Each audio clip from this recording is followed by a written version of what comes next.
to finding calm in the chaos. I am Denise Sith, and this is my podcast.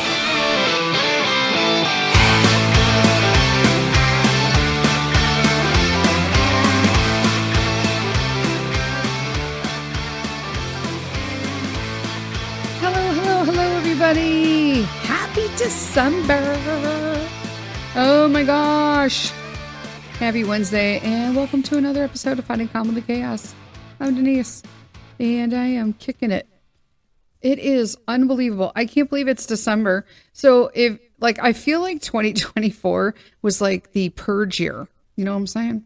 If you know, you know. It's kind of one of those things. It was the year where just like everything came to a head after the whole, seed debacle. Those years. I think that like 2025 is going to be pretty cool. I'm going to be really honest with you.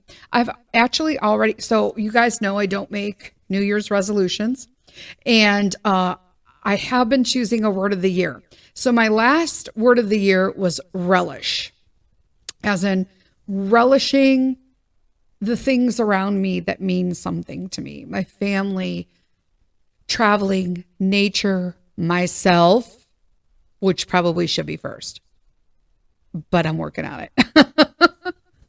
Oh my God. So it is post Thanksgiving. We're full-fledged into the holiday season. I would say probably 90% of my decorations up. I have a little tree I need to put up upstairs, but Mr. Sith has to clean off his, my sewing table is also his desk. So he needs to clear that off. And then once that's cleared off, I could put that up. And then he needs to put up stuff outside. I did my porch, my front porch, which always looks pretty. Funny little story. So he also needs to put the lights on the house. So here's a big debacle in our family. I grew up colored lights. They're so pretty. But then I also feel they're like whimsical. But then I feel like white lights, which is what I have on my tree and pretty much everywhere, is classic. It's like a classic Christmas to me. So there's like whimsical color and classic Christmas. So I've decided that sometimes I want colored lights and sometimes I don't. Sometimes I wish I had different colored lights. You know what I'm saying? So I've decided that this is going to be the last year with this Christmas tree. And it's like, I think 5 or 6 years old. We got it when we got here, but it was like we had a crappy one the first year that we brought with us. I'm trying to think. We have not had a live tree since we've been here. Maybe we did the second year. We may have had one the second year. So this one I think is like 5 or 6 years old. And it's had a lot of wear and tear. It's like one day, but you're bending branches and tweaking. I call it fluffing. You're fluffing the tree. You're doing stuff. You're moving stuff around. Things are hanging on it. It's heavy. You know what I'm saying? So I'm going to splurge and get me one of the new Christmas trees that are like realistic, but they have 20 gazillion LED lights on them that twinkle and do different things. And they come in like 10 different colors. Like the lights when they're uncolored are like 10 different colors, but the lights aren't just one size. They have little lights and bigger lights and medium lights. And I'm like, I need this tree. So that is going to be my present to myself this summer. I'm going to buy that Christmas tree. So it's all ready to go for next Christmas 2025. Let's get through 2024 first, Denise, before we're talking about next year in reality. What else is going on? I had a glorious Thanksgiving, seriously, that kind of glorious. All right. It was just me and Mr. Sith and Peter, and I thought mother-in-law wasn't going to come. Then she wound up coming because we gave her an offer she couldn't refuse. She didn't want to drive. She has trouble driving. She has trouble with directions. In all honesty, she shouldn't have a license, but somehow she lost hers and walked into the DMV and they just gave her a copy and she walked out. If ever there was a time someone should be retested, there was a missed opportunity there. Just saying. Don't worry, she doesn't listen. And if she does, I don't think she'd disagree that she is a crappy driver. Probably shouldn't have a license. What else? So we actually, Mr. Sith said he would go pick her up like the day before, which was what, Wednesday? I don't know. Last week seems like 8 bazillion years away. So last week, so he picked her up on a Wednesday and she spent the night and then she had the day with us. And then, he took her home after dinner and dessert. We didn't actually have dessert because we were too full. But let me tell you, hands down, I could throw down in the kitchen. Y'all know that, right? This was hands down the best Thanksgiving food I've ever made. I don't like turkey. Flat out, I'll maybe do a dark thigh. That's it. Right? Because there's nothing else to eat. Because I'm not a fan of ham either. There's that.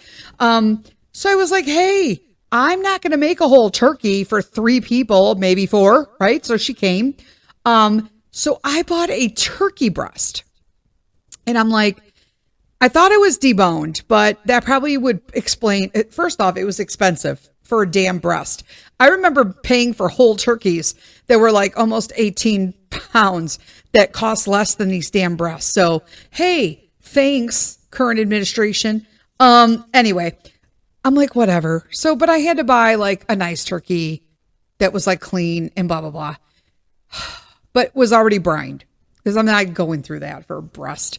So I wound up deboning because hello, I got culinary skills. That's the whole point of going to culinary school. I deboned it, butterflied it out, kept the skin, keeping that moisture. I made my own stuffing/dressing. I used both, so I made stuffing dressing. There's that.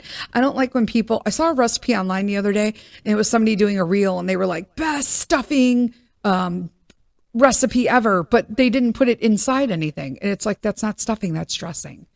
Get this right, America.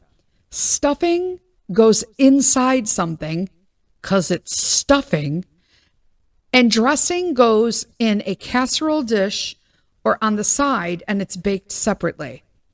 Okay? Glad we cleared that up. So I made both. I had some in a casserole because I like things crispy on the outside. I'm that person. I like it crispy with like moist on the, like you're getting a slice. Sort of like that corner brownie.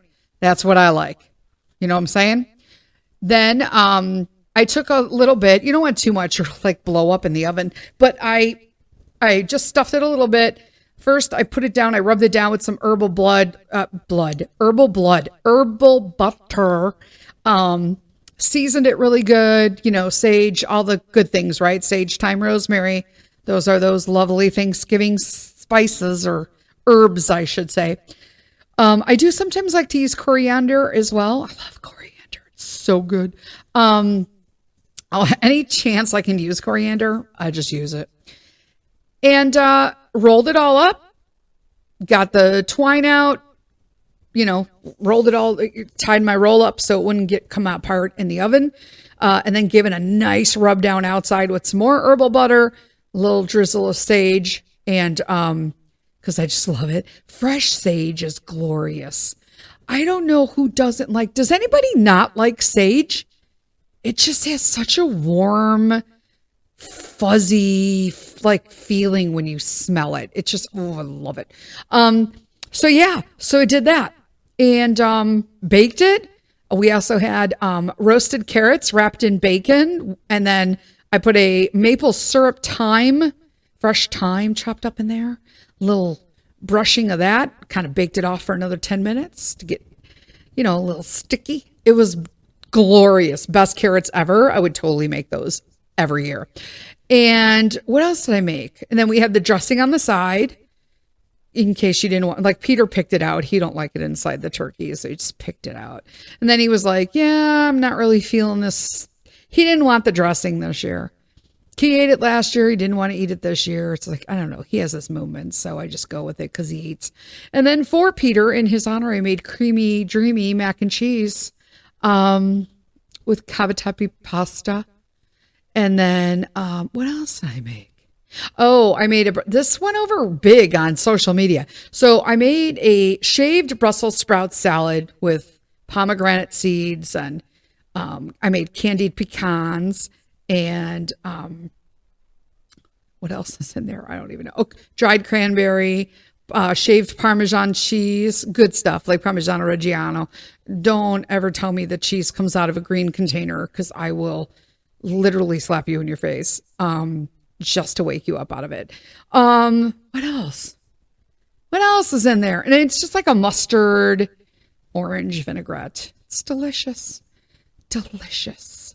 And had that. That's pretty much all we had food wise. I did make a cranberry. I didn't make it. I baked it. I got it from our wild grain box. They always have seasonal specials. So I don't like represent anybody anymore, but if I like stuff, I'm just going to tell you. Wild grain, there are these boxes of sourdough, okay, fermented sourdough too. So it's yummy. And I can't eat bread because it bothers me, but I can eat sourdough if it's good sourdough. So I found out about wild grain boxes, and they are by local artisans, and they do fermented sourdough, and they had a honey pecan cranberry roll, like pull apart roll, and you just bake it and they're ready to go. And all their stuff comes to you par baked. You just bake it off for like 20 minutes, 35 most. They have croissant, they have chocolate croissants, they have like apple bites, cherry pie bites, blueberry biscuits, Parmesan herb biscuits, and loaves of bread. And so I get those and I keep them. I get them once a month. And so this way I always have like fresh bread to bake off and stuff. It's awesome. It's fantastical. I highly recommend it. Wild grain. I don't even know if you want to order it and you want a discount. I don't even know if I have one. Let me know and I'll give you one if I have one. So wild grain, awesome company. So had that with it. I also made cheesecake caramel with like my vegan little vanilla marshmallows. They were good. I had never bought the vanilla before. I didn't even realize there was a flavor on it when I bought it, but they were yummy. Peter loved that. We couldn't even eat breakfast or dessert. I didn't even have dessert the night of Thanksgiving. We were too full. And then Mr. Sith had went over to Tom's farm, our local farmer, and he bought pumpkin pie and like a little cheesecake, like nothing major. And then I also made pumpkin loaf and with pumpkin spice chocolate chips. I don't even think I had that, to be honest with you. And I gained 0 weight. Bonus! Everyone's just like, how are you doing on your weight loss journey? Listen, I have maintained I lost like 40 pounds this year, but I've maintained it even on the days where I wasn't conscious of doing it. You know what I mean? And I got through my first holiday and I gained 0 weight. So that's good. I've been drinking tons of water. I have been cheating and doing like delectable sodas. I can't do Coke. Coke like throws me over the edge. I'm so addicted to it. If I drink a Coke, I'm all in and drinking 12 packs an hour. But I got like the Shirley Temple we tried. We tried the I like cherry 7-Up. I know it's got red dye in it, but you know what? It's the freaking holidays, okay? And sometimes I just want something that everybody else has. And so I'm willing to make that trade. I will tell you the cranberry, it was like cranberry splash or spicy cranberry something 7-Up, Sprite. I don't even know. That was good. I also had a Canada Dry fruit splash and Canada Dry cranberry. You can't have that anymore. I don't sell them by us. They pulled them from the shelves. I'm like, they're gone.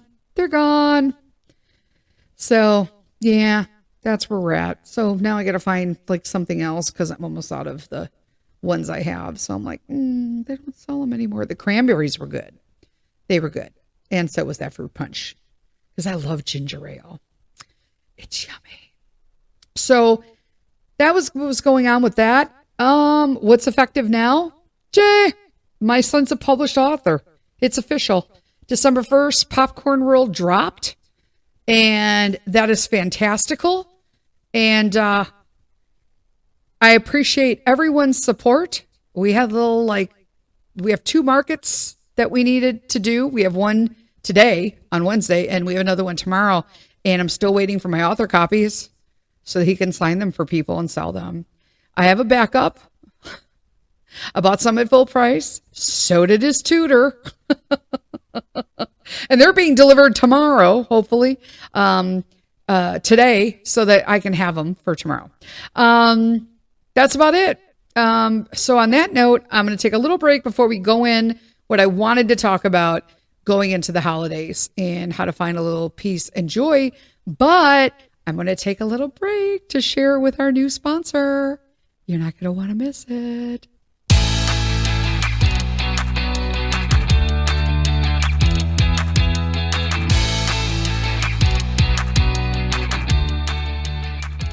Hello, I'm Peter Sith, and I'm here to tell you about something you have to have for your kids.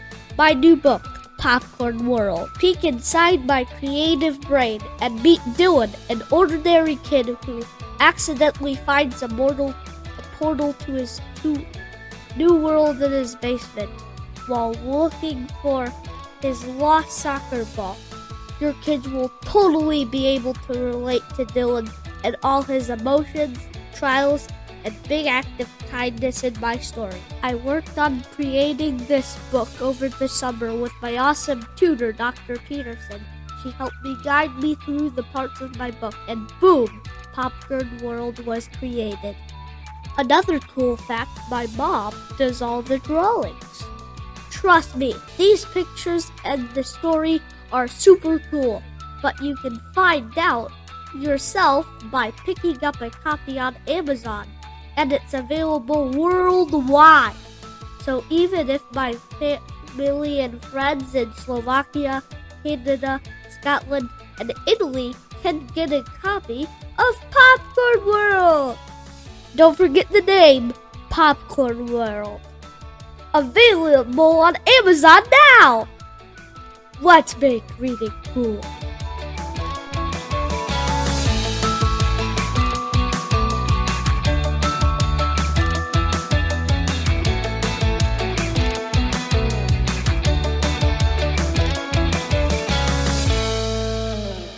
We are back. Oh my God, you guys, do you like my new sponsor? Hey, he dropped those like a pro, okay? He dropped that spot like a pro. So there's that. Pop Girl World, available on Amazon worldwide. Boop. So today I wanted to talk about, because I will tell you, before I went into my total tangent about what I made for Thanksgiving, even though I probably talked about it before, it was so delicious to me. It was so good. I also had gravy.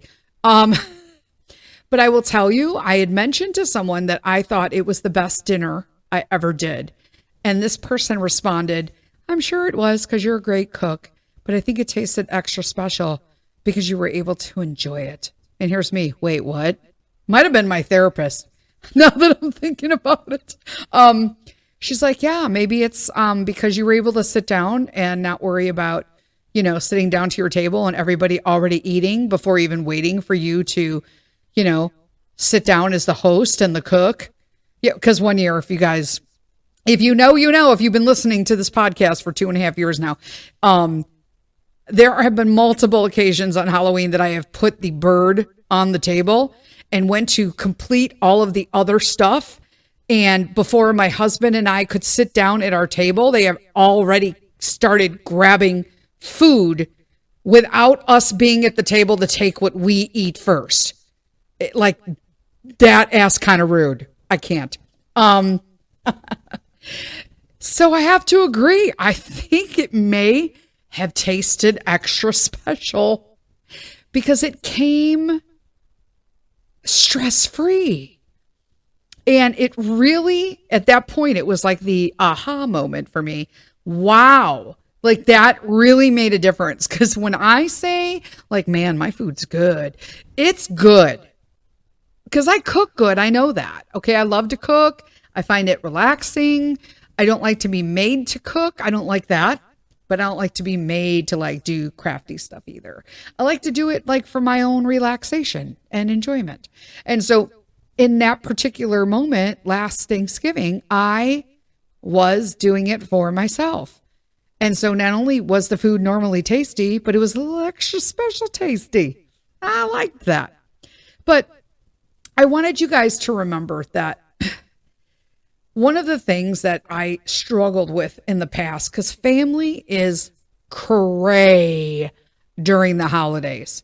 And this year, we have chosen, as a family of 3, to spend it ourselves. Now, don't forget, the mother-in-law was a kind of last minute. She invited herself and I went, whatever. But next year, not going to happen. It's not going to happen. Period. Next year, I will have my own holiday. Will I host more holidays in the future? Maybe. Maybe not. Maybe I'll just do them for friends or people who appreciate them and appreciate me and don't stress me out. You know what I'm saying? And right now, my family stresses me out.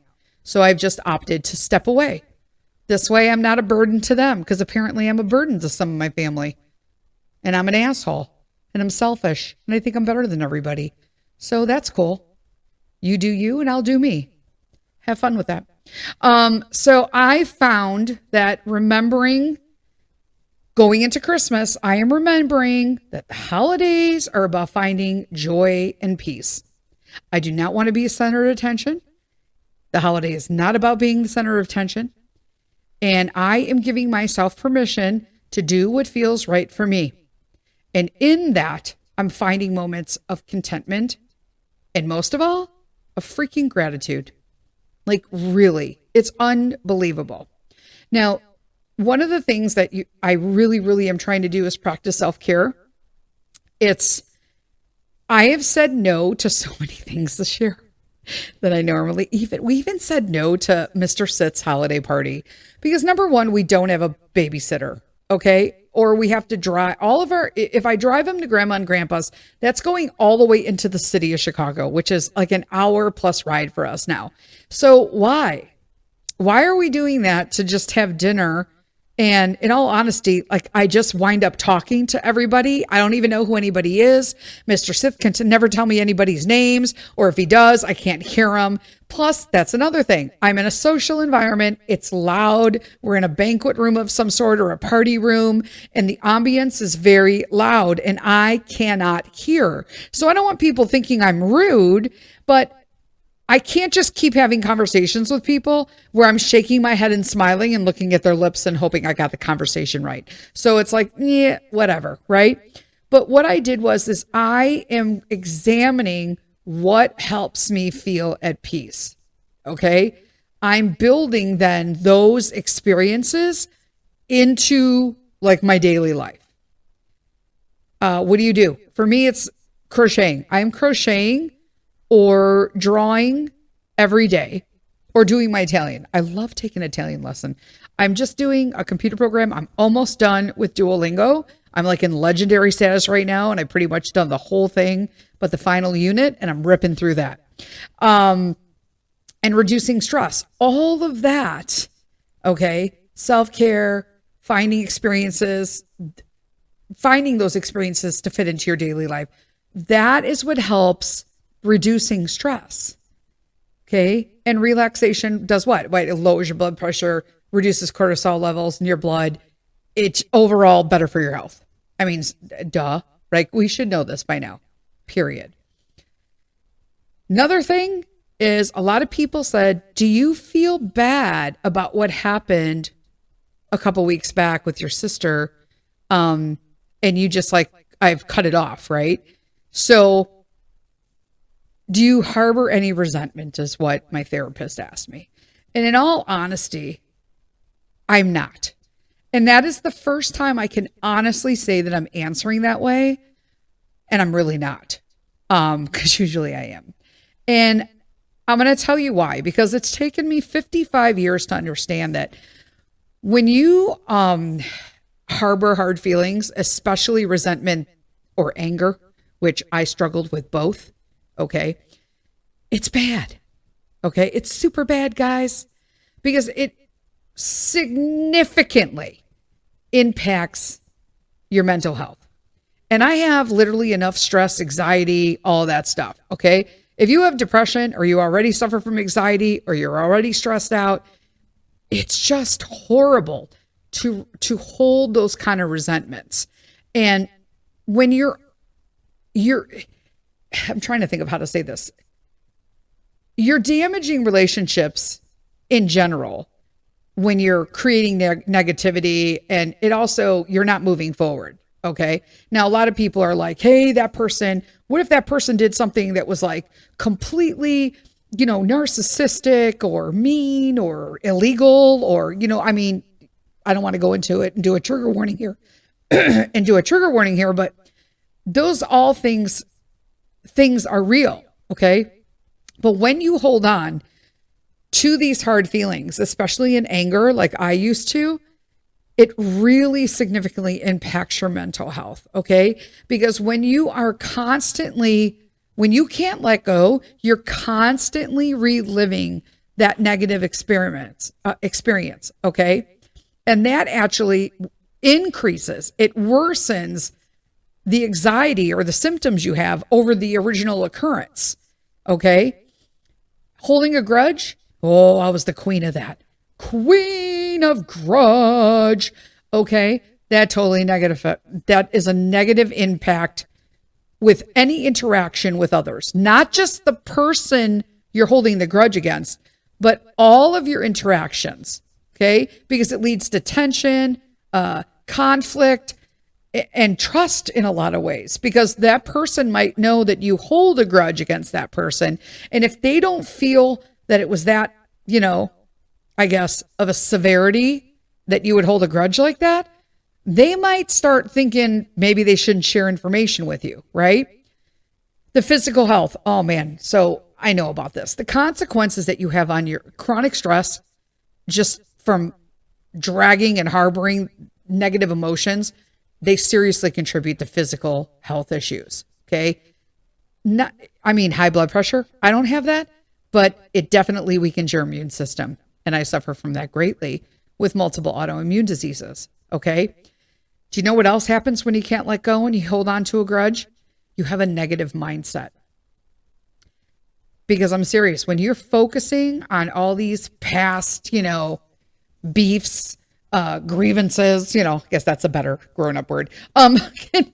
You can really distort your perception of the current situation. Okay. And that then leads you down the road to this pessimistic road. Okay. And then you start finding it difficult to enjoy positive experiences. And that's what was happening to me. And I couldn't have that. It's just like you're constantly spiraling. It goes out of control. And also, when you are consumed by all these negative emotions, your ability to make actual daily rational decisions is affected. I guess it can be affected. You might not even know it's being affected, but they are. They are. Okay. What do you do instead of holding a grudge? Well, acknowledge and process your emotions, period. Don't suppress them. See, my issue was I suppressed them and then they came to the surface erupting as rage. That's no bueno to me or anybody around me. Okay. It's just not okay. Learn to allow yourself to feel your emotions and understand where they come from. Because a lot of times your reactions to things that trigger you come or stem from childhood trauma or something from the past. I'm not a therapist, but I am an activist. Like, I've been through all this, you know what I'm saying? And lots of therapy. My therapy that I pay for is free therapy for you. You also want to communicate openly, because if possible, you need to talk to the person. If you don't, that's okay. Cut them off. And everyone's like, Denise, just cutting people off. Oh, we're going to get to that. We're going to get to cutting off. And I'm going to tell you a little story about that. And you know me, what to do, acknowledge and process your emotions, try to communicate openly. If you can't, turn them off and seek professional help. You guys, I cannot tell you how much I love my therapist. I've told you before, and I'm going to keep telling you going forward because I love my therapist. There's that. Now let me tell you this. I have a friend who is a Christian. I am also a Christian. However, when I told her that I cut off my sister because it was necessary for my mental health and to reevaluate just processing the healthiness of the relationship that we had, which there was no healthiness. It was unhealthy. And the constant, she harbors a lot of ill feelings towards me. That's on her, not on me. Okay. Because she's done tons of things to me, just like the recent episode after Chica passed, my dog. She exhibits a lot of things that are just very selfish, but somehow that always gets poured out on me. Classic narcissist behavior. But this friend was like, listen, and it was a friend, by the way. So I accepted these words because this is what she had talked about. And I wanted to make sure that I was hearing her because I appreciate her and I trust her judgment and I honor her advice. And so she had said, you really shouldn't, as a Christian during Christmas, cut people off because it's not showing her the grace that Jesus would. And I thought about that, and then I sat on it, and then I researched it, and then I did devotional on it. And I want you to know this. That's awesome that she said that, but let me tell you what Jesus would do. Jesus would cut them off because he wasn't opposed to going no contact when you read. And I can't tell you what I read because I don't know because I'm not that good at it. Typically speaking, though, God recommends the no contact method of dealing with a narcissist. Okay? You have to imagine that for as many people as Jesus helped, think about it, there were several more that he walked away from for many reasons. And he actually taught that mindset to his disciples. So no, don't stay in a situation that you are being mistreated or having boundaries crossed or physically or mentally abused because you feel that Jesus would not do that. Because Jesus would. He cuts them off. Okay? So you cannot save everybody. But the one person that you can always save is yourself. Don't forget that, my friends. All right. That's what I got for you this week. I'll see you guys on Saturday again. Happy December. And you know what it is. Lead with kindness and lean into God. Bye-bye.